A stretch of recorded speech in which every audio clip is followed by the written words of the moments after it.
మీ అందరికి కూడా మా హృదయపూర్వక వందనాలు చెల్లిస్తున్నాను. ప్రతిరోజు మా ఛానల్లో బ్లెస్సింగ్ వే మినిస్ట్రీస్ ఛానల్ని మీరు సబ్స్క్రైబ్ చేసుకుని ఉంటారు. ప్రతిరోజు మీరు వాక్యాలు వింటున్నారని మేము నమ్ముతున్నాం. ఇంకా సబ్స్క్రైబ్ చేయనట్లయితే తప్పకుండా సబ్స్క్రైబ్ చేయండి. ప్రతిరోజు దేవుని వాగ్దానాలు వినండి, వాక్యంలో బలపడండి. దేవుడు మిమ్మల్ని దీవిస్తారు. ఈ దిన వాగ్దానాన్ని మనం చూద్దాం.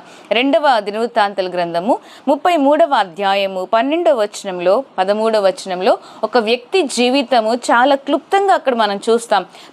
ముందు జీవితం ఎలాగున్నా కానీ దేవుని దగ్గర మనం ప్రార్థన చేస్తే ఆ ప్రార్థన ఆలకిస్తారనడానికి ఒక బెస్ట్ ఎగ్జాంపుల్ అని చెప్పొచ్చు.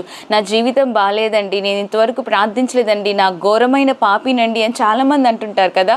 ఎటువంటి వారైనా కానీ అవసరం ఉన్నప్పుడు, శ్రమలో ఉన్నప్పుడు ఒక చిన్న ప్రార్థన చేస్తే దేవుడు సహాయాన్ని అందిస్తారు. ఆ యొక్క ఎగ్జాంపుల్ ఇక్కడ మనం చూస్తాం. మనష్షే జీవితాన్ని చూస్తే దుర్మార్గంగా జీవించారు అని తన గురించి వ్రాయబడింది. అయితే ఎప్పుడైతే శ్రమ వచ్చిందో ఒక చిన్న ప్రార్థన చేశాడు. ఏం చేశాడు మనం చూస్తే 12వ అధ్యాయం వచనంలో 33వ అధ్యాయం 12వ వచనం, అతడు శ్రమలో ఉన్నప్పుడు యెహోవాను బతిమాలుకొనెను. ఆయన చేసిన మంచి పని ఏంటంటే శ్రమ వచ్చినప్పుడు ఏం చేయాలో అర్థం కాని పరిస్థితిలో దేవుని దగ్గర మొరపెట్టుకున్నాడు.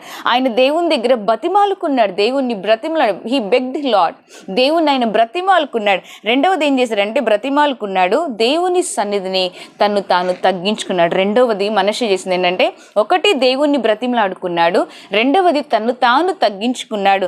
ఎప్పుడైతే తగ్గించుకొని ఆయనకు మొరపెట్టగా, మూడవది ఏంటంటే మొరలిడగా, ఆయన దేవుని ఆయన మొరపెట్టాడు. మొర అంటే ఏంటంటే కంటిన్యూస్గా మన స్వరాలను ఎత్తి ఏడుస్తూ కానీ మనసుతో కానీ ఎలాగైనా కానీ మన యొక్క విన్నపం దేవుని దగ్గరికి చేరాలి మా అవసరం ఉన్నప్పుడు. అదే కదండి మొరపెట్టినాడంట. గట్టిగా ఎలుగెత్తి మొరలిడగా అని కీర్తనలో కూడా మనం చూస్తాం.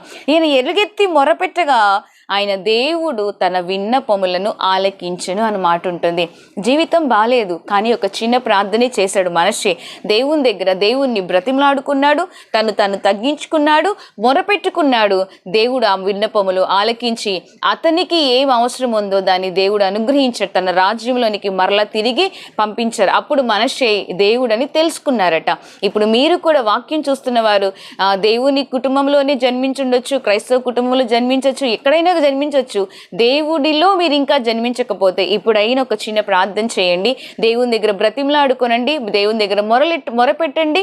దేవుడు తప్పకుండా మీకు సహాయానికి దేవుడు మీ దగ్గరకు వస్తారు కనుక ప్రార్థించండి. ఇప్పుడే దేవుడు మీకు సహాయమును అందిస్తారు కనుక ప్రార్థిద్దాం. దేవుడు మీకు సహాయం అందించి మీరు ఏది అవసరతలో ఉన్నా ఆ అవసరతను దేవుడు తప్పక అనుగ్రహించి మీకు సంతోషమును సమాధానమును అనుగ్రహించును గాక. మనష్షేకి చేసిన దేవుడు మీకు కూడా దేవుడు అట్టి ఆశీర్వాదం అనుగ్రహించును గాక. ఆమేన్. God bless you.